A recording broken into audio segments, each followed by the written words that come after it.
following podcast is for entertainment purposes only.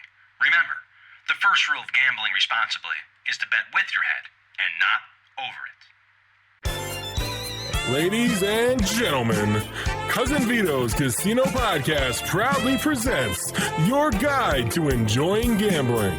And now, direct from the bar, your cousin and mine, Cousin Vito! Whoa!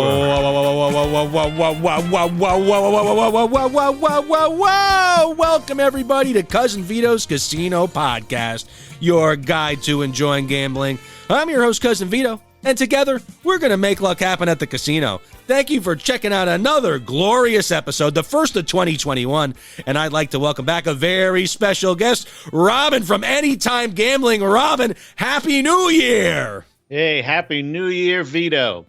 What a year it is, huh? This is the first year, Robin. I fell asleep 10 minutes before the ball dropped, woke up 10 minutes after. I was like delirious. I don't know what happened. I'm disappointed in myself. Well, we ate at 10 of, and I think we were in bed by 10 after 10, so we kind of beat you. Well, you didn't miss much because when I woke up, I had the TV on anyway, and because of the COVID, I had the Times Square thing. There was like one guy dancing in the street, so I thought I was dreaming. I was like, what's going on? I was like, what's this? Did it happen yet? And then I was like, oh, the COVID. I forgot about it when I woke up. Yeah, it was a little sad seeing that empty Times Square, but hope's on its way. Oh, yeah. And, well, the casinos are still open, so we're doing good, I would say. I mean, I'm doing okay. I mean, it was a long year, but, we all learned a little bit about ourselves. I'm kind of excited for 2021, I got to stay home. You get to know your family a little bit better. I got to gamble a little bit more, I don't want to say thoughtfully, but with more purpose, if you can believe that. If you can do that, I play craps with a purpose now, Robin. I always thought the purpose was the drink with the craps, but no, that's true. I'm learning how to type. I took care of all my vinyl. I gave away some books that I've never really read anyways in the last 30 years.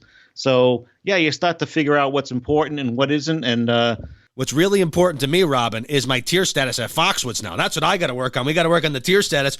We got a big show this week, though. We got you, Robin. You went to Foxwoods for the 5 times tier credits day. I had something come up. I didn't even end up going. I could weep thinking about it. But we have a special trip report from you about the Foxwoods Resort Casino and your 5 times tier credit day. Oh yeah, the 5-time credit. I could not let that go by, and it was a great day. Joe Frieder and I went up and had a great time. I am jealous, but I'm excited to hear about that. But we're going to hear about that after a very special interview. This week, we have Craig Carton from WFAN on the show. Robin, Craig was one of the inspirations for me to start this podcast way back when. His morning show, WFAN, it was a pioneer in sports radio. I'm sure you heard of Mike and the Mad Dog, baby. So Meg and the Mad Dog's original station, Craigie, started in 2007 with Boomer and Carton on the Boomer and Carton Show. Wonderful show. Loved it. He got in a little trouble, though, because of gambling, and now we get to hear about his problem gambling and what he's doing, how he's doing. He's back on The Fan. He actually has a new radio show coming out on The Fan this Saturday, Robin, January 9th. It's Hello, My Name is Craig. It's going to be a problem gambling show to hopefully keep everybody in check because, there's one thing, I try to be humble, but part of being humble is you can't be cocky on the inside. You got to know that. Sometimes you got to reevaluate your, even if it's not just gambling, it could be drinking, could be eating, could be any sort of habit. And I feel like first show of the new year, this is a good time to reevaluate, maybe think about, hey, am I on the right path here? Am I heading down a wrong path? Yep, absolutely. And I understand that Craig is actually giving back with these new episodes of the podcast that he's coming up with. So, that's really great to hear. Yes, and honestly, we'll get into it after the interview, but I was a little nervous, Robin. We've interviewed a lot of guys on the show. We've had casino owners, dealers. I've had all sorts of people, and I was really nervous to interview Craig, being as one of my inspirations for the show. You know what I mean? Sure. It'd be like interviewing Francesa. Yeah, it'd be up there. I think I'm more nervous for Craig because Francesa, I know, would rip me apart. Craig, he could have ripped me apart. That was what I was nervous about, is because if you listen to his show, sometimes you call in, you catch him the wrong way. He'll tell you what it's like. But that was my nerves for it too. I was like, oh, hopefully this doesn't turn into a Cousin Vito roast here, and I have to hang my podcast microphone up for the final time. No, and let me know if there's a roast sometime. I'd like to be invited to that as well. I'm sure there's a lot of people that could do a great job roasting me here, but I could take it. I could take the joke. So, but I'm thinking, Robin, what we'll do is we'll jump right into this Craig Carton interview, and then after the interview, I would really love to pick your brain and hear about this Foxwoods 5x tier credit trip, because I was planning on going. Something came up, like I said, and I kind of want to live vicariously through you because I want those tier credits. I want to make platinum this year. Yep. Well, that sounds like a plan. So. Let's get going. All right. Well, without further ado, I'd like to welcome in WFAN Shock Jock, Craig Carton. All right. I am here with a very, very special guest today, folks. We have one of the inspirations for me to start the Cousin Vito Casino podcast many years ago, the former co-host of the #1 Boomer and Carton Show, the current co-host of the future #1 Carton and Robert Show on WFAN, Craig Carton. It's an honor to have you on the program. Thanks. I appreciate it. How's everyone doing? Everyone's healthy, I hope, and COVID-free, huh? We're hanging in there. I got the little baby. He's doing good. I mean, he only knows people in masks, though, so I don't know what that's going to do to him. It's like a Twilight Zone, but he knows my face and the wife's face, so that's good enough, I guess. You just think that his dad hangs out with superheroes, I guess. Oh, yeah, hopefully. We'll see. And, Craig, I want to really thank you for coming on the show because it's been a long road here. It seems like, years ago, Boomer and Carton was at the Mohegan Sun having a great time, and now we find ourselves in 2020. You're back on the radio, but you've had a real interesting adventure that I feel like a lot of our listeners can, hopefully learn a lot from. Yeah, listen, I messed up. I threw everything away that I worked so hard for, all because I was chasing something. It was kind of like chasing a ghost. I was chasing, the next blackjack table, the next blackjack game. And, if you had 6 decks of cards and chips, there was a good chance that you're going to find me sitting across the table from you. And unfortunately for me, that took over my life, and all rational thought went out the window. And my life became, frankly, kind of a joke in that the things that clearly matter the most to me suddenly became secondary to how can I play blackjack? Where can I play blackjack? And that became the overriding thought of every day. And that became a real problem. And it wasn't until I recognized I had a problem that I was able to get myself help for it. And that's part of the deal is, living in denial of having a problem, which is pure ego, I think. And then ultimately, once you come to terms with it, what steps do you take to try to figure it out and cure the problem? And I'm in the middle of that now. Now, on your path as a gambler, obviously, while this was happening and things were getting out of control, you weren't sitting there, sometimes the red flags don't look like red flags when you're flying by them. But when you look back, were there moments that you said, that should have been a red flag and I kind of brushed it off, or, the drive to go to the casino change, or, what you were getting out of it? Yeah.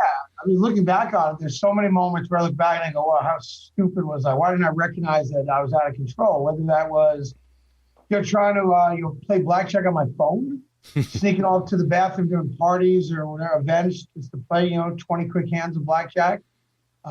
Using my credit card for a company that was based in Malta, just assuming that things would go well. Getting on a helicopter or a plane, at midnight to go to a casino with the hopes of being back in time to do the show in New York City, playing in underground games, not knowing what I was walking into. And I look back at all those decisions, and unfortunately, there's a lot of them in which it was so clear that that's not normal, that's not recreational, that's not responsible. And it doesn't mean I lost all the time, because you can win a lot of money, and that feeds into even more. There's a part of me that thinks if I sucked at it and I had lost early on, that I never would have gone down the road I went. But I didn't. And I think winning just fuels the desire to do it more and more and more. At least in my case, that's what happened. And it wasn't sports gambling. It wasn't poker. It was blackjack. I fell in love with blackjack and trying to figure out how I could get the advantage over the house and beat the game of blackjack. And for a period of time, I felt like I did. But, that's fool's gold, because when it takes over your life and all you're thinking about 24/7 is the next game of blackjack. And then the winning and losing becomes irrelevant. And it's just a matter of sitting at that table. That became the drug. The winning and losing became immaterial to me, which is crazy. Now, towards the end there, what was your average bet a hand on blackjack? Because, some of us, you're going $5 a hand, $25 a hand. At what point, I mean, you basically those lower level hands, they didn't really do it for you. You got to a point where you needed that big action every hand. Yeah, I don't talk a lot about the amounts, only because I think it glorifies it. I've discussed it once on the air, so I'll say the same that I'd said on the air to you. And there was a point where I played 2 hands of $15,000 per hand. So I have $30,000 every turn.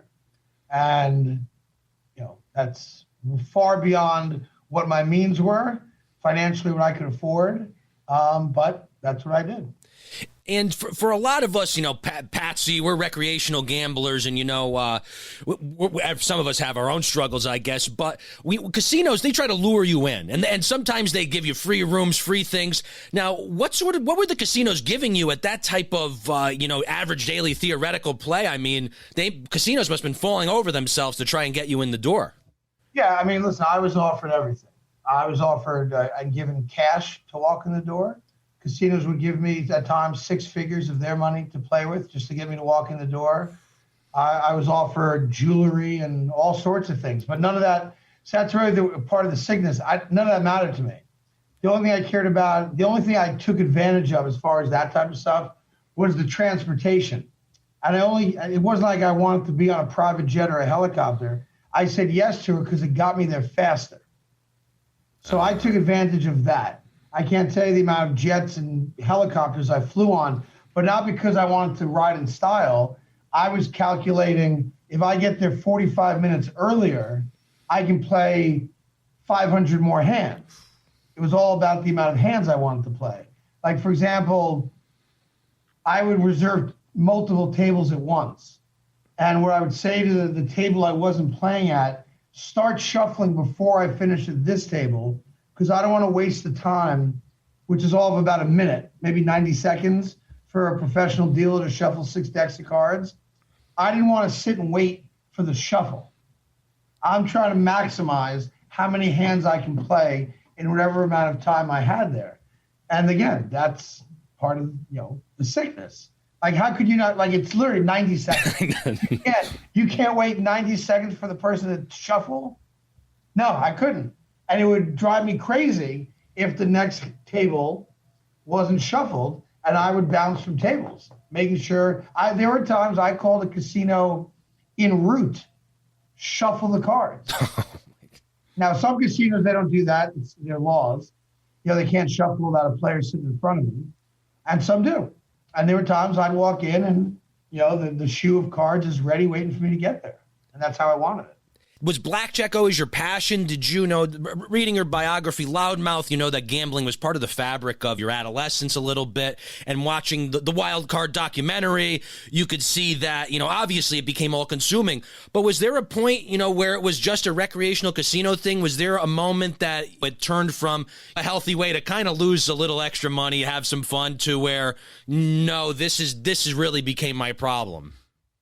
Yeah, I mean, there was a time when I was able to play recreationally, and I would be in a casino just a handful of times a year, and win or lose, it was what it was. And then there came a point where I think part of me talking about how much I liked playing blackjack on the radio, and then having the opportunity to have people fund my play, that's where I went from, I like doing it a lot, but okay, it's under control, to all of a sudden, wow, I now have access to obscene amounts of money. And that became, for me, overwhelming and something I couldn't say no to. And you could see how a lot of gamblers, you have a problem, you end up going broke, it's your own personal problem, and you deal with it privately, where it became a public problem because of this easy money that was actually coming in, kind of feeding this addiction that was growing in a way. Like I see you have a stack of books there to your left. Yes. On one of the books there, it says A Guide to Winning Blackjack. Yes. I mean, throw it out. Because, I've been asked a lot, did you count cards? Did you do this? Did you do that? No, I had a good idea what, the deck, where it was at, but I'm not a counter. Those books are not going to help the average person play, because the average person, the speed of the game is far too fast for anything they teach in that book to ever make sense to anyone, for everyone ever to, for anyone to ever actually apply apply what those books are going to tell people how to do it. When I played, the rules were different. When I played, the dealer has to stick on a soft 17. I could split aces twice. There were things that changed the odds of the game to make it closer to 50-50. The average person, it's like any other game. You could sit down for 20 minutes and beat anyone. You sit down for 3 hours, you're most likely going to lose. And that's the deal with all casino games. Like if you sit down, I'm not a poker player, but if I sit down at a table playing Texas Hold'em, for 25 minutes, a half hour, I can win. But if I'm going against professionals, the longer I stay there, the less likely is I got a shot to win. And that's the case with blackjack as well. So in a way, as you were playing your basically a basic strategy blackjack, and the casinos, because of what you were wagering, the casinos were changing the rules a little bit because you were a high roller to even entice you to play more, to give you that mental, I don't want to say illusion, but to give you the feeling that, you know what, this is a good game. I could win this game here mathematically, possibly. Oh, listen, it's a mathematic game. It's the only game in a casino where what happened before dictates what happens next. So if you're aware of that and have a mind that works fast enough to keep up with that, you have a decent idea of what's going on, sure. It's also, the average player can't do a lot of the things that I was able to do. It's not afforded to them. And that's, of course, a means by which the casino wants a guy like me to come in and play. And I was happy to oblige them because, it came all-consuming. It's all I wanted to do. And if it's something I wanted to do anyway, and now they're willing to change the rules that benefit me, that was just more of a reason to go do it. Now, prior to blackjack, I don't want to say obsession, but prior to really getting into blackjack, when you would go to the casino before that, were you always drawn to the blackjack table, or did you do a little sports betting, a little craps, play some slots, or was it just for you, the blackjack is what gave you that feeling, that rush? It's funny. I've never in my life made a sports wager in a casino. I never did. Now, I've bet on sports in my life, but I never once did it in a casino. Craps was never for me. I still to this day don't understand a lot of the rules of craps. Roulette was, boring. Slots, boring. But the speed of blackjack and the way my brain processes numbers always had an attraction to me. And then the attraction became an addiction, unfortunately. And as a fan of the show, I loved hearing the gambling stories. But on a lighter note, I kind of liked your casino eating stories also. Because as a self-professed glutton myself, part of my love and part of a lot of the listeners' love of the casino lifestyle is those big meals, the big nights out. You have that extra cocktail. Now, to get to a little lighter side of the casino fun, were there any favorite restaurants? Were there any favorite casinos of yours that, and if so, what drew you to those casinos to play? I just wanted to, because I've been to some gorgeous, beautiful, amazing properties and ones that aren't so beautiful and great. It didn't matter to me. I was just looking for a game to play, and the more private, the better. I was not a guy looking for attention. I didn't want people to know the amounts I was gambling, certainly. I didn't want people to see me gambling. I tried to play as much in private as possible. So there are private rooms that most people don't even know exist. If they had it, I wanted it. I wanted to gamble in private. This was not about being a showman or showing off or any of that. It was just about my desire to be in this cocoon of playing blackjack where I felt good and comfortable. And the more private, the better. You'd never see me yell and scream at a hand. I didn't throw things. I didn't jump up and down. And if I could avoid all people and play in private, that's what I tried to do as often as possible. And the casino itself rarely mattered because I was just looking to play. Okay, so and from outside, you must have went to Atlantic City more often than not from where you were. Now, I'm assuming Borgata is one of the more popular ones down there. Was the Borgata, one of the ones you would go to a lot, or did you mix it up, or how did it work for you? Just out of curiosity. You name a casino on the East Coast, and I've been. Okay, well, I believe that. Florida, name a casino. I've been there for sure, and was probably at some point or another one of their, if not their biggest player. Now, of about 18 months. We kind of touched on this about, any red flags for gamblers, but like, for instance, for any addiction, it starts out small. It's like a grain of sand, or it snowballs down the hill like a ski slope, and then all of a sudden it's this giant thing you can't control. Now, when you look back, is there any event or anything that might have changed the trajectory or the course of your gambling? Because it starts out innocent enough, even through this show. When everything happened with you, it was, it had an effect on me in the show, because I started saying, what am I doing? I started reevaluating what was happening with me, because in a way, not that you're a gambling idol at the time, but in a way, it was kind of like I was living vicariously and sharing that fun through you. Yeah, I think a couple things. I think, when you're starting to process and try to compartmentalize why it's okay to risk this money on gambling as opposed to using it for, your mortgage or rent or, Christmas gifts or Hanukkah gifts or whatever the case may be. If you're justifying to yourself why it's okay to do it, all these things are indications, I think, of having a problem. If you go to the casino with a couple $100 that you can afford to lose and you lose it and walk out the door, great. If you're hitting the ATM machine 5 times while you're there, that's a problem. Like basic money management, discipline, chasing losses, that's a problem, whether it's blackjack or sports or any other type of gambling. And I've talked about this a lot. It's no one's fault but my own. But, when I went on the radio one day and told my partner that if he gave me $10,000, I would guarantee him $25,000 back. And the fact that I successfully did that, I wish I could have that day back. I wish I never said it. I wish it never happened. Not to say that I wasn't going to go down that road anyway privately. I probably would have. But that I think that expedited my trip down the rabbit hole. In a manner that I wish it hadn't. But again, that came down to ego. And, I think a lot of gamblers think, it's like you ever go to the track, everyone thinks they're the best at it, right? They all can handicap better than anybody else, which never made sense to me. I always thought I had some kind of control over how I played, which might sound silly to people. But when people like handicap horses, like the horses don't know they're in a race, how could you possibly know what's going to happen? I never got that. I know I'm probably wrong about that, but I never got it. You know what, though? But that's part of the fun and superstition of gambling for a lot of people is you set those dice, you throw them. Oh, my father's birthday is 10-10. I'm going to play that at the roulette table. Sometimes you can talk yourself into believing things that aren't necessarily true. Listen, we all do it, of course. You do it all the time. Whatever your lucky charm is, your rabbit's foot, the coin your dead grandfather gave you, whatever it might be. Everyone's got something. And at the end of the day, it don't mean a damn thing. Because once they shuffle and, the cards are in place, they are what they are now. There are such things as being, better at it than others, for sure. But that goes with anything in life. So, listen, I'm here.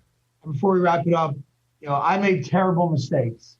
And I paid a dear, dear price for those mistakes. And I should be clear that all those mistakes are self-inflicted. Nobody held a gun to my head and made me do anything that I was doing. I started making bad decisions in my personal life based on my need and desire to gamble and have more money to gamble and more money to gamble. And it cost me my freedom. It cost me my job, of course, income, and everything that comes along with it, family and friends, strained relationships. And if I can be a cautionary tale to someone who listens to your podcast or someone in your life, from far majority of people, gambling is great, it's recreational, it's fun, it's responsible, and you can do it, no problem, great. And I'm not saying not to.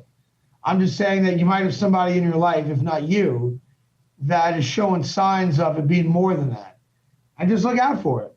It doesn't mean you're going to prison, doesn't mean your life's going to end tomorrow, but it could mean that there's some trouble ahead.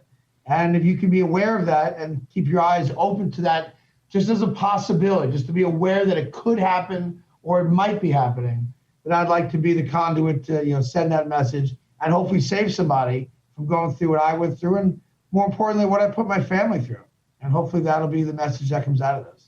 Oh, thank you. And before I let you go, Craig, I see that you are you're going to have a little show on the mornings now on WFAN on Saturday, a problem gambling show.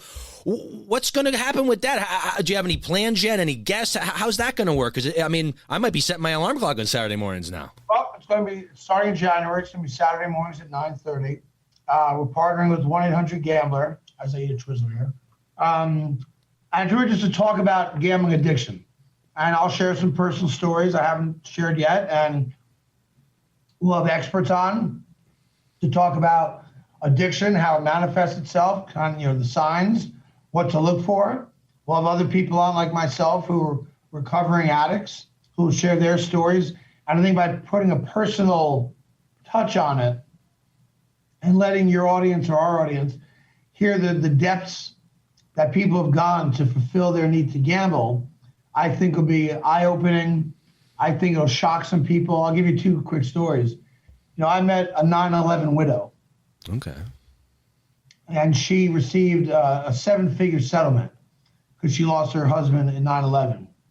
And she gambled it all away and then took her own life afterwards. Oh, my God. These are real people. She had family, she had kids. I met another woman who used to play slots, and her husband knew she had a problem. And whenever she wasn't around, she's an elementary school teacher.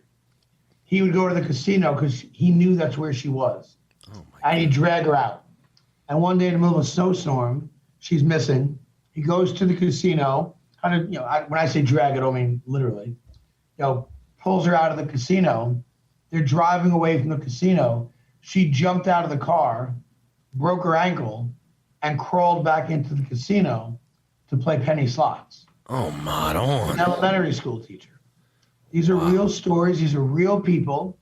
And I think when they share their stories on our show, which is going to be called Hello, My Name is Craig, which is how I introduce myself at GA meetings, I think people will start getting a better handle on, wow, it could be my neighbor, it could be my son, my brother, my cousin who has a problem. And maybe these stories will illuminate to people that there's something going on that they can help stop before it gets to that level. And that's what I'm hoping it does. But it starts January 9th. It'll be Saturday mornings at 9:30. There'll be a podcast that goes with it. So it's on demand.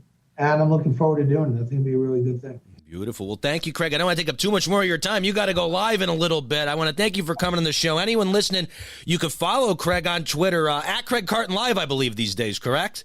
Yeah, that's what it is. And check it out. We do a lot of good stuff there. And, of course, 2 to 7 on The Fan with Evan Roberts. And hopefully people who are listening will start to listen. Oh, yeah. Download that radio.com app. Search Craig Carton. You'll find him on there. And starting in January, we'll have a second show for you. Craig, thank you so much for coming out. I don't want to take up any more of your time. And best of luck with everything. And love having you back on the airwaves. I appreciate it. Be good. Stay safe. Have a great New Year. You too. Thank you.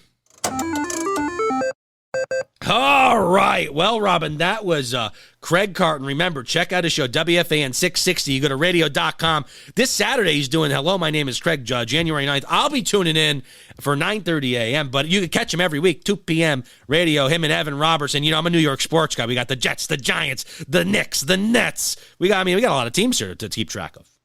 Yeah, that was a great piece. And I got to tell you, the only time I used to listen to The Fan was when the Sox or the Pats or the Celtics won, and I wanted to hear what the New York opinion was. So I would enjoy that little bitterness that would come across. But great piece, nice stuff from Carton.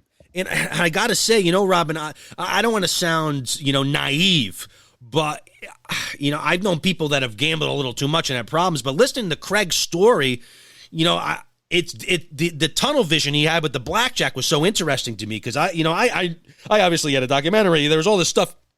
I knew what happened to him, but to hear him talk about this almost irrational obsession with blackjack and going to the Borgata and having private tables and not waiting for the shuffle and going to the next table. It's like, not that I get like that. I did tell last time I told the story about the pie goat table. I went to the craps table while they were shuffling, so I know that kind of opened my eyes a little bit. But just to hear that perspective, and not that it was hard for me to interview him, but I was nervous, and it's not the same feel good, fun loving interview. This is somebody that the casino.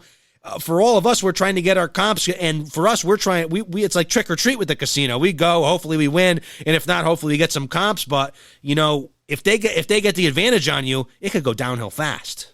Yeah, and it's tough having a gambling podcast. People want to hear happy stuff. They want to hear strategies, but in the background, we really have to be aware that we may have family or friends that are really struggling with gambling, and it is something that we just have to be aware of. And the interesting twist too is a gambling problem, it could take effect in anyone of any financial situation. You know, it could be somebody that is on unemployment that's buying lottery tickets, you know, or scratch-off tickets, and they can't pay their bills and they're buying scratch-off tickets. Or it could be a guy like him, has the world, you know, in the palm of his hand, and somehow just goes down this path of thinking you could beat a casino. And what was really interesting to me that they didn't really talk about in the documentaries was he wasn't counting. And that's why these casinos were having him in there, is he was playing basically a basic strategy, it seems like he was talking about. And he was just saying, you know, I'm going to do my basic strategy and I'm going to gamble. And that's really what it was. There wasn't some sort of, you know, I was expecting there to be some sort of little back door, like, oh, he was, you know, trying to count or do this or that. But it was like, you know, he just really had a unhealthy obsession with blackjack. And to hear him now, you know, from the radio before and the radio now, it's like he's still the same funny guy, but you know, that it took hold on him. It's similar in, you know, hearing him talk, it made it feel similar to like a drug addiction more than I really would think, you know, where it's like, right. It's part of your psyche. It becomes so much part of what you're thinking about doing, like hearing about saying he was playing, you know, he's at parties playing blackjack on his phone in the bathroom. It's like, you know, it's funny when it's not a problem. You know, it's funny until it's not funny, you know, where there's like, there really is a fine line of, oh yeah, I'm playing online poker on my phone. You know, but if you're playing online poker on your phone for $200 a hand, maybe it's not so funny if you're half paying it. You know what I mean? If you can't enjoy a party because you got this urge to go play high stakes poker or blackjack or something on your phone. So I want to thank, you know, I don't know, who knows if Craig's even going to listen to this, but I want to thank him again for coming on the whole thing, Robin. For me, that was a big get. I could retire happy now from the podcast. I think that was one of my inspirations. Yeah, that was really good piece. But you know, that's not all we got here, Robin. We talked to Craig and we heard his problems with the casino and how he's a resurgence of Craig Carton. He's back on the air, successful. Wish him the best of luck, but we got to get back into some of our gambling, Robin. And I think it's about time. Do you want to hop into your trip report here? Absolutely, anytime. Right, let's do it. Trip reports, yeah. All right, so a couple weeks ago, Foxwoods Resort Casino had one of their, which they're doing more frequently now to probably drum up some business from people like us, a tier credit multiplier day, Robin. And it was a 5 times tier credit. That's the highest I've ever seen at Foxwoods advertises, the 5 times tier credit multiplier. I had some stuff come up. I actually did the Carton interview that day. So, you know, I can't believe Carton took precedence over my Foxwoods points. One of the few people who I would have blew off the 5 times points for to interview was Craig Carton. But you were able to get up there, Robin, and I want to hear how it happened. So, and not to make this, you know, like an investigative reporting here, but so you woke up and you went to the casino. The points start at 6. Generally, you know, there's a time. That's something I always do, and that's something for the listeners is if they have a multiplier, find out when it starts. Get there early. That's what I like to do. But what did you do, Robin? Did you wake up? Did you set your alarm for 5? It was dark out. You warmed the car up and went up to Foxwoods? Yeah, pretty much. I like to get there nice and early. And so I went to Foxwoods. Let me see. I think I got there about 7. I played a little bit. Then I met my buddy Joe at the Rainmaker. I got to back you up here, Robin. When you say play a little bit, now, are we talking you went and played some video poker, you went to a slot, you went to a table? What was your, you know, 7 a.m., I want to relax. I'm going to take a guess. Now, my guess might be wrong. I would think you would go to a video poker bar and maybe you bring your coffee with you, and you play some video poker with a nice warm coffee in the morning on that cold winter day. Did I get it right? Were you a fly on the wall or something? I mean, absolutely nailed it. Well, that's probably what I would have did too. A lot of times when I get up there too, I don't go right to the craps table. I like to take a seat, take it all in. So you went to so I'm assuming the video poker went mez and mez. You had your coffee, maybe you broke even. Yeah, because our main plan was to play Pai-Gow. Now you're speaking. I'm getting jealous already. Hang on, I think my mouth's watering here. I got to get a napkin. Yep. No drooling, please. Now, at Foxwoods, when did the Pai-Gow tables open on a weekday these days? Well, that's what started to frame our plans, because we're expecting to get to the Rainmaker Casino at about 10 o'clock to play some Pai-Gow poker.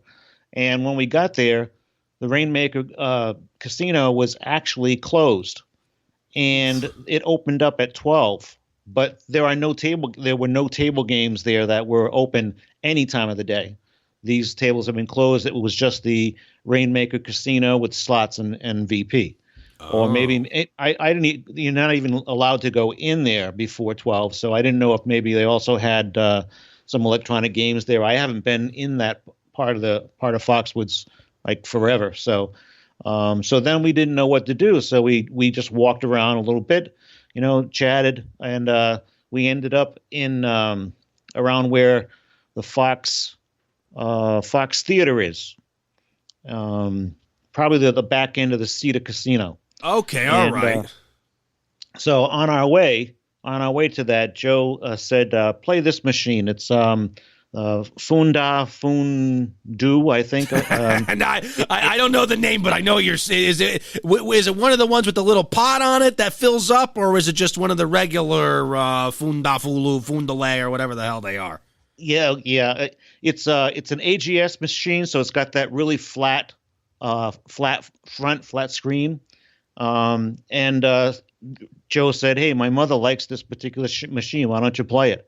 And on the second pull, I hit for a $900 jackpot. Hey, what was the bet? What was the bet you were on there?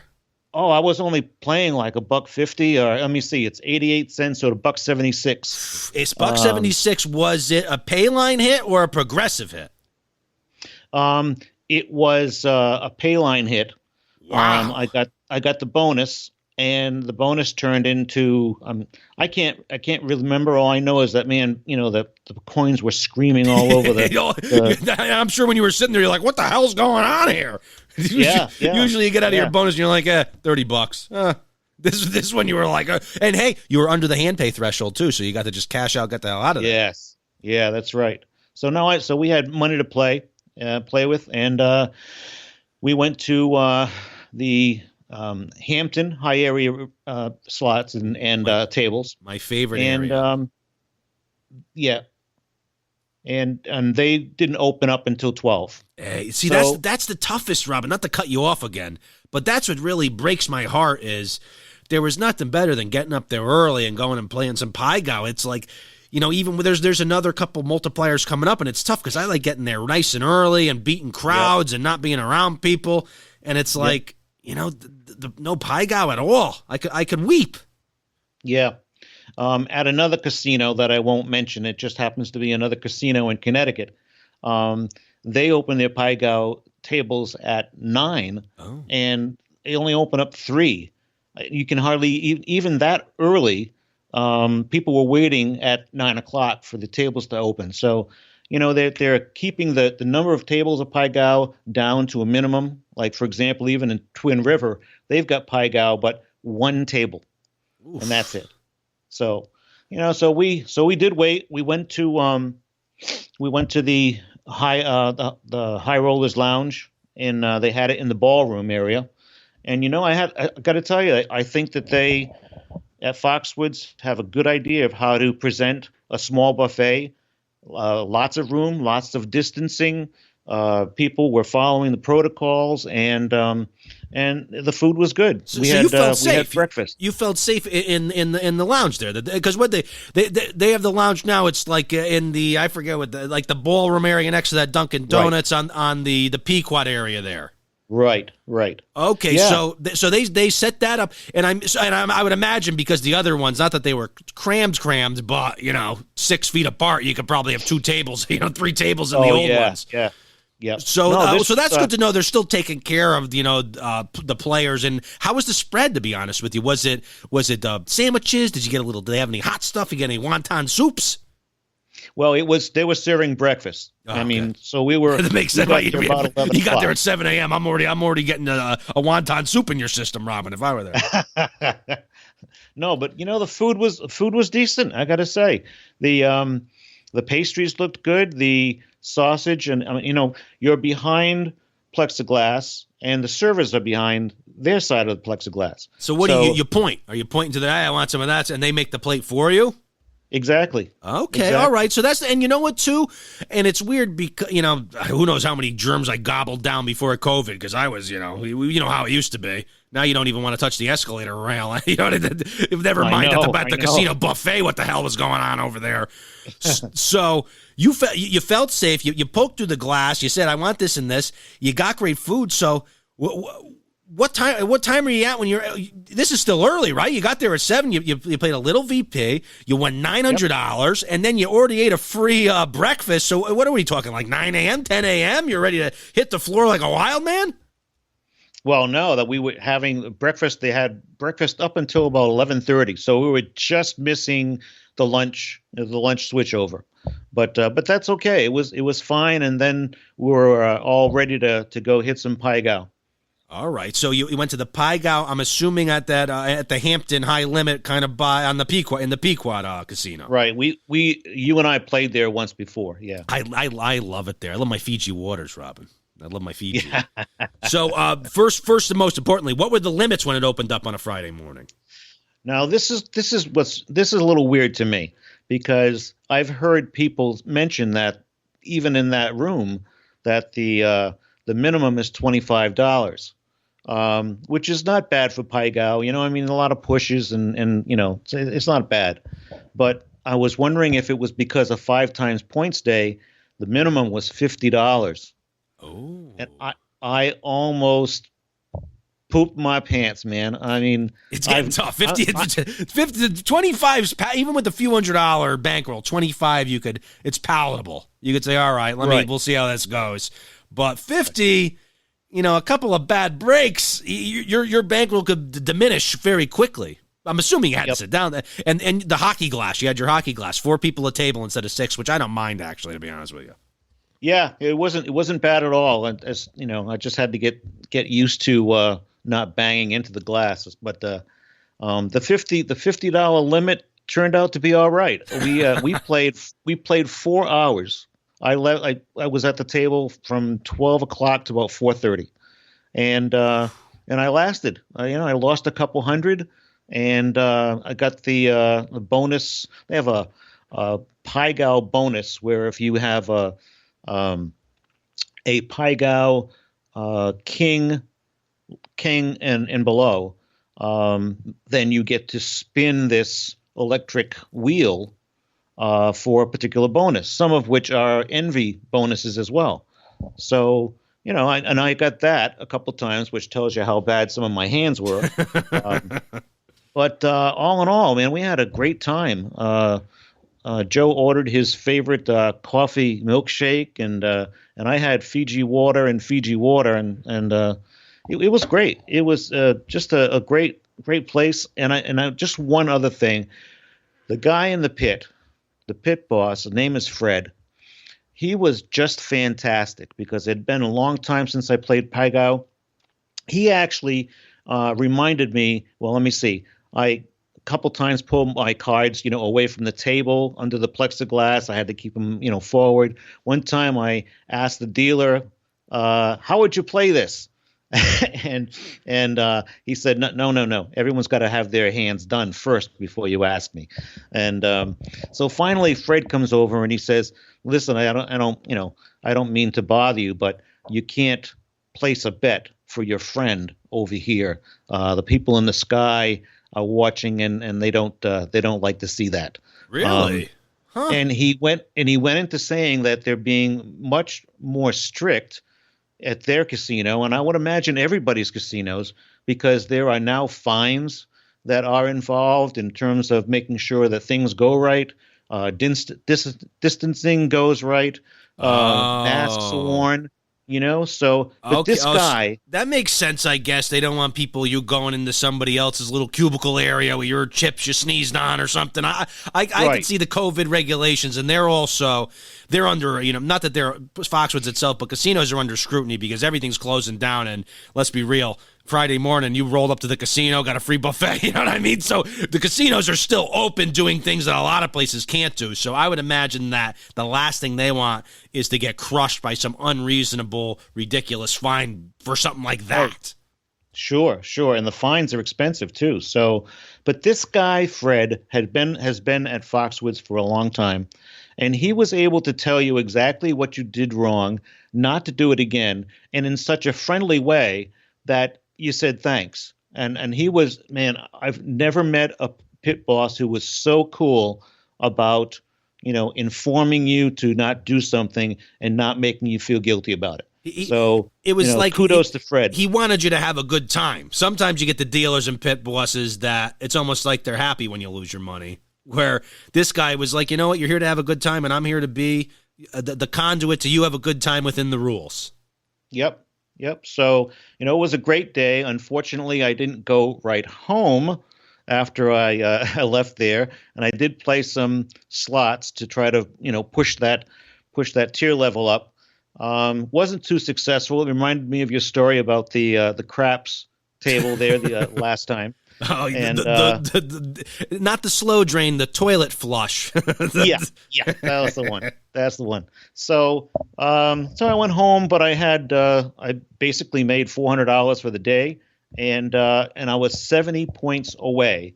So I did go one more time last week, 4 times points. Like you've been saying, Foxwoods has been adding its multipliers, and I've never seen them have so many multipliers in a month. I love it. I don't know. I mean, I don't. Maybe the economics of the high rolling is different now with the different lounge setup, and they have less people. They're because they never did that. They were very tough. It'd be 3 times tier credits would be like, oh my god, I got to take a vacation day from work.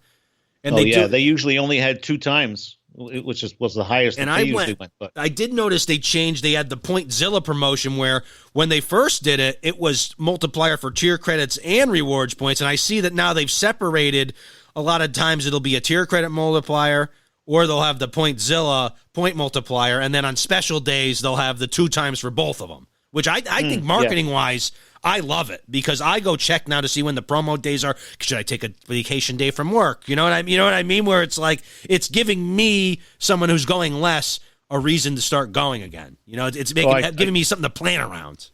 I totally agree, and I think Foxwoods has the right idea, and I wish that some of the other casinos in New England would get the idea. Multipliers get people there because multipliers give you something for your play immediately. You don't have to stick around for entries. You don't have to swipe and hope that you get something. It's like real immediate action. So, speaking of the wait around, I hope they get rid of that type of that type of I don't want to say I guess contest they would call them, where you get all your register and then they do the drawings and everyone stands around like a bunch of maniacs at like 8:00 or something.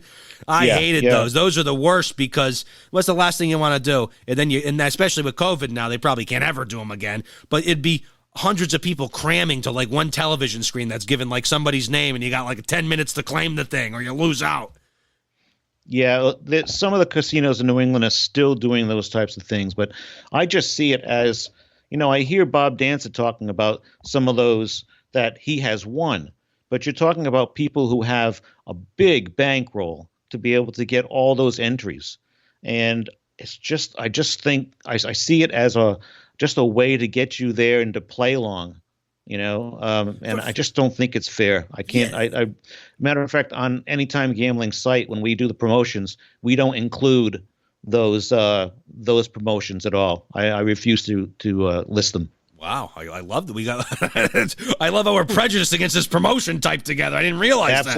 Well, absolutely. But it is true because it's like, you know what? I put in my time, I spent my money, I lost whatever, and now I got to stand here and wait to see if I won the stupid prize. It's like they can't just tell me, or it can't be like I don't mind when you swipe the kiosk, you do the pick the whatever. Those are fine, whatever. But there's nothing worse than I got 200 entries into the raffle tonight at 9 p.m. I got to hang around somehow until then. Because if I'm not, I could win and then find out I won and not get anything.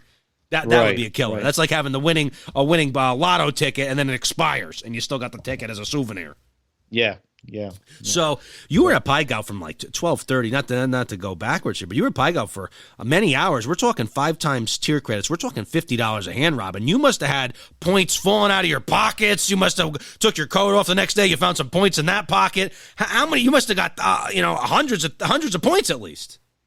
I needed, I think it was 1,800 points, and I got all the way up to 70 left. So, wow. And I left with 70 to go because I knew that I could go back and easily take care of that on another multiplier. And for Joe Schmoes, that's a big. We're calling them points, but I guess technically we should be calling them tier credits. But for Joe Schmoes, that's a lot of tier credits. For me, I rarely would make that in a. I don't know if there's been a year I made that many tier credits at Foxwoods. Obviously, I've up until recently I would play it all different. It's tough because you want to go to different casinos. So it's with COVID, it's easier to concentrate on one casino because you're like, all right, I can't go to. You can't just gallivant and go to a bunch of casinos. I mean, you could, but you try to be safe. But that's a lot of, I'm getting, I might have to get on the website now, see when the next tier credit day is. I'm jealous, Robin. I don't know what I'm going to do tonight. I might have to go play some poker on my phone myself in the bathroom here because I'm getting jealous of all these tier credits you got. So getting up to platinum, and the nice thing about getting the next tier is you do get some perks. I think with platinum, you get access to those high rollers lounges, correct? That's it. That's what was really important for me because I enjoy that high roller lounge access at the Mohegan Sun. I enjoyed it when they had it at MGM Springfield, and it's just a nice chance to stop, take a breath, relax, reevaluate, and before you go out there and gamble again. Yeah, platinum's nice. Oh yeah, your Hampton Lounge access. Oh, birthday offers. I think you get, what's it called? You get a percentage off at the shops too. I've been scoping it out. I feel bad too because I want to get back to MGM Springfield. It's really a shame. You feel bad for places like that where it's like they opened up, they start to gain some momentum, and then it's like, what are you going to do? I actually I had one of my vendors at work. We were talking. He's like, oh yeah. He's telling me the story. Him and his buddy, they got in the car. They went up to MGM Springfield. It was like I forget what day of the week it was. They were all ready. It closes at like 10 p.m. now or something. He was like, we got up there. He's like, I got one cocktail. And the guy was like, well, you want to close out? Because we're closing. He's like, what do you mean? The bar's closing? He's like, no, the casino closes. He was like, what? Yeah. And they drove all the way to Springfield. And they didn't, as a casual gambler, you don't even think the casino closes. Like even to hear your stories of like, and this is going to sound pathetic, but hearing the Rainmaker Casino isn't open, to me, it's so depressing, because that was one of to go stay at the casino, that was the best part, is that 24/7, you're roaming around. You could go everywhere. Now it's like they got a police if you touch anything. That's the sad. Yeah. We got to get through this. Hopefully this vaccine, let's roll this baby out. It's on its way, Robin. It seems like a bunch of people got it already. Get me in line now. When nothing terrible's happened, give me it, because I'm ready to get the casinos back open. Yeah, and I'm still, unlike you, I'm still a little afraid to stay at some of these places. A lot of the hotels aren't open anyways, but at least Foxwoods and Mohegan Sun, their hotels are open. I live close enough. I don't have to put my, self into a position where I'm worried about catching something. So, I drive home. But there's a second part to this story that you don't know. Oh, I like that. Okay, all right. You see, I was 70 points away, so I had to go back. So 2 weeks ago, I went back. I think it was 4 times. Went back very early. Matter of fact, I think it was 7 o'clock when I got there, and I was the only one besides 2 other people in the video poker area of Cedar Casino. Okay, video. So we're talking, and for the people who do know Foxwoods, this is interesting. The people who don't know Foxwoods, this is nonsense. But so we're talking like they got the table pit there. So you're talking like kind of to the left of the table pit. Exactly. Yeah. Okay, and because they got like a couple other smattering of games over. That's kind of where our big Price is Right machine is. Kind of anchors the area on the side there. Yep. Okay, perfect. So, I got the visual now. So strolling in 7 a.m. video poker, coffee in your hand. Yes. Coffee. Yes. Hot or iced? Hot. Oh, yeah, it's winter. Nice hot coffee, warming up. Get to the casino, 7 a.m., nobody's there. All right, so what do you do? With no one there, did you just switch machines over and over and over because you finally could? Well, I didn't really have much time to decide because the first thing I was going to do was go to the progressive that they have. It's a triple play, 5-play. So I played double bonus on this machine, and I haven't played it in a long time. So, and with the progressive up, who knows, anytime you could hit a flush, but you just don't want to rush the flush. But I just sat down, my ninth hand, got 4 to the royal, and on the draw, I got the royal. Wow. So I got, let me see, it was $1,324 jackpot. Ooh, and I think did you put this on Twitter? I think I did see this on. I think you did post this on Twitter. Oh yeah, I was jealous. I know it's all coming back to me. Oh yeah. Now there's nobody in the casino, including staff, so you have to wait longer for hand pays. But as long as you understand that, it's no big deal. And it was great. So that set me up to be able to play. I played slots to get it going. It was okay. I played a little bit of the video poker at the Play Bar. I'm sorry. I have one more little story to tell you. Ooh, I'm about to go warm the car up and head up tonight, Robin. I'm getting so excited for these stories there. I went up to the Play Bar. I used to really love playing there because the bartenders were just absolutely great. So I started playing, and it went right downhill immediately. It was just not working at all. And so I changed games. And when I changed games, you know how on the side it usually gives you the pay tables? Yeah. Like a 2-pair, 3 of a kind. This didn't show anything like that. And I'm saying, what's up with this? So I changed games. Same thing. So I went back to double bonus and clicked on the lower left-hand corner for pay tables. Foxwoods had lowered the pay tables to 7-5 on double bonus. And so I guess they didn't want to show it on the screen. You really got to look for the pay table now. I've never seen that before. Don't show the pay tables and let them kind of scratch through to find it. So I got the heck out of there and played a little bit more, but it didn't take me long to get platinum, 70 points, and I was home probably by 10 o'clock. So who's better than you? Yep. Yeah, it's been a good couple of times at Foxwoods, and I never used to play at Foxwoods much, but of late they've done me good. Whatever marketing the switch they did with the tier credit multipliers and the little freebies they give you, I think they're doing an okay. It's crazy because honestly, let's be real. Mohegan is beautiful. If I were a trillionaire and I had all the money in the world, I would probably rather be a high roller at Mohegan Sun. I'd probably rather be. But it's harder to be one. And Mohegan Sun, there's a lot of people that feel that way. So this is going to sound piddlings for me, but I feel like Foxwoods appreciates and needs my business a little more than Mohegan Sun. And it kind of makes you feel good. It's like, hey, I could be with this beautiful girl who doesn't really kind of wants to be with me half the time, or I could be with this pretty nice girl that loves me to death here. Yeah, well, Foxwoods is trying to do things, but I feel like they're just, the ugly stepsister of these two properties because Mohegan Sun is built for the situation with COVID with all the space.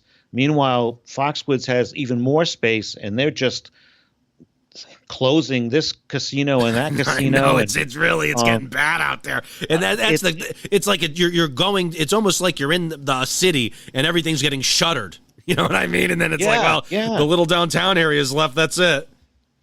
Because they just re-renovated the buffet sad. Too, and then they couldn't even open that. They re-renovated the I forgot the hell they call it now. But the buffet by the bingo. And now I think it's just the workers eating there. I think last time I went to go spy in there, and it was just staff. It was the staff room because the staff's got to spread out 6 feet now. Wow. Yeah. Wow. So hopefully we get through this. But maybe this will be a good thing for these casinos because hopefully when they reopen, people start coming out, and they've streamlined their processes a lot. You got to say. I'm assuming that revenue. I don't know if there's a way to look up, tribal casino revenue, but I'm assuming it's plunged over this past year. So even with the pie gow, you're saying the way they play with the limits, the way they open the tables, when it does get hopping again, they're going to be ready to maximize whatever money they are making, where maybe, not that they were giving out a lot of free stuff, but maybe they, maybe it'll be good days for Foxwoods coming out of this COVID and the vaccine coming in. Well, I hope so, and especially hope so because there are so many employees that, are being furloughed or laid off, and I'd like to see all those people back at work. So I'm saying I made a prediction on the site that said that I think we'll be seeing a big difference late in the summer, and with vaccines and still protocols and masks and things, I think you're going to see a big change. It could be just my hope in that things are going to change, but I really do think that things are going to start to open up for Foxwoods, Mohegan Sun. Twin River it seems to be doing better than those two. And when you talk about revenue, Massachusetts is having just as bad of a time with revenue last November than as Connecticut. So it's going to be tough, but I can see it just turning around a little bit, and little by little. I think everything's going to be all right. From your lips to Dr. Fauci's ears, Robin, I'm freaking rooting for you. But before we get out of here, it's the new year, Robin. I think do you have any gambling resolutions this year? I'm going to wing mine. I'm kind of springing this on you, but I loaded up the New Year's song in my little mixer here, so I'm going to pop this on, and maybe we'll do some New Year's resolutions. Maybe I'll go first here, and then okay. we'll go. Here we go. Let's set it up here. One of my favorite songs here. Oh, yeah, here we go. I can shed a tear when I hear this song. I don't know what it is about the year changing over, Robin. It's like, not that it's a fresh start, but you look around at the normal New Year celebrations, and everyone wants the next year to be a better year. Even if last year was great, you always want something better. And, this last year was tough, but sometimes there's a lot of beauty and some ugly stuff that can happen to all of us. And, my resolution this year is to really appreciate, and this is casino resolution, so I'm not too much of a degenerate here. So this is just casino-oriented, but I'm going to really appreciate my time at the tables this year. If they take that plexiglass at the craps table down, I'm going to appreciate slapping hands with that guy that normally I might say, get the hell away from me. And who knows, I might say, get the hell away from me later in the year. But I'm going to start off on the good foot. And my biggest resolution, Robin, is selfish. I want to get that platinum status with you because I want to go into the lounge and not be a guest. I want to bring you to the lounge for me. Yeah. Well, that would be nice because that was my resolution too. I was tired of being a guest for other people. My resolution is COVID has taught me that I need to play less, and when I play harder. So it's going to be less visits and bigger plays when I go. I like that. You know what, Robin? I'm going to piggyback you. I'm going to turn this music down here, but I'm going to piggyback you. I like that. Go less, play harder. I like that. Maybe like a T-shirt. Because I've been enjoying that myself. As a guy who I used to want to go at least twice a month, and that's not even a lot to some people who go to the casino. But I would want to go at least twice a month. If I didn't go once a month, I'd be like, what am I doing? But, now it's like I've changed my mindset where I kind of like going and being like, we'll let it hang out, and if it's a great day, maybe I'll be back a little sooner. If my little 403G gambling fund gets drained, maybe I'll save up and come back for another big play day. I love that. Yep. And Robin, you know the drill. I don't know what it is. I don't know if it's all this New Year's talk. I don't know if it's the casinos opening up. I don't know if it's the fact I got my one of my heroes on the show, Craig Carton, to talk about his gambling trials and tribulations. I learned a lot. But I got a funny feeling, Robin, between me, you, Anytime Gambling, all our pals out in Vegas. Do I name all the podcasts? I don't know if I can. But I got a funny feeling that between everyone out here, 2021, that together we're going to make luck happen.